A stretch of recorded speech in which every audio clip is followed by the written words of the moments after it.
তো বন্ধুরা কেমন আছেন? আশা করি খুব ভালো আছেন। আর আজকে আমি নিয়ে এসেছি আপনাদের সামনে নতুন একটা পার্কের ভিডিও। আশা করি এই ভিডিওটা আপনাদের কাছে খুব ভালো লাগবে। আর ভিডিওটা আপনারা পুরোপুরি দেখবেন বলে অনুরোধ রইল। আর এই জায়গাটা হলো আমাদের আসামির বরবেড়া রোড আমতলা।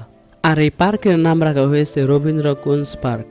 তো বন্ধুরা এই পার্কে এন্ট্রির জন্য লাগে 1 টাকা করে টিকিট। আর টিকিটের দামই খুবই কম, 1 টাকা করে টিকিট 20 টাকা। আর টিকিট নেওয়ার পরে আমরা ভিতরে এন্ট্রি হলাম। আর আমার পিছনে আছে আমাগো স্যার বাইদেও আরো ছোট্ট একটা ময়না। আর এই পার্কের স্টাইলটা মনে হয় অসাধারণ। আর বন্ধুরা আপনারা দেখতে পারতেছেন এনে আছে ছোট্ট একটা ব্রিজ, দেখেন কি সুন্দর, 2 সাইডে ফুল লাগানো আছে। আর এই সমস্ত ফুল পিওর অরিজিনাল। তো আমি দেখে বিশ্বাস করতে পারছিলাম না, তাই আমি নিজে টেস্ট করে দেখলাম অ্যাকচুয়ালি অরিজিনাল। আর বন্ধুরা এই পার্কের মধ্যে যত ফুল আপনারা দেখতে পাচ্ছেন সমস্তগুলোই ডিফারেন্ট কালার, হাজার বিজার কালার আছে। আর বন্ধুরা এনে ড্যান্সের কোনো কমি না, আপনারা পিছে দেখতে পাচ্ছেন ড্যান্সের পাহাড় উঠাইছে। আর এনা আছে ছোট ছোট পুতুলের মতন ডাস্টবিন। আর এই ডাস্টবিন দেখে মনে হয় ও ভাতের থালা নেই। তো বন্ধুরা এই পার্কটা আপনাদের কাছে কেমন লাগছে তো অবশ্যই কমেন্টে জানিয়ে দিবেন।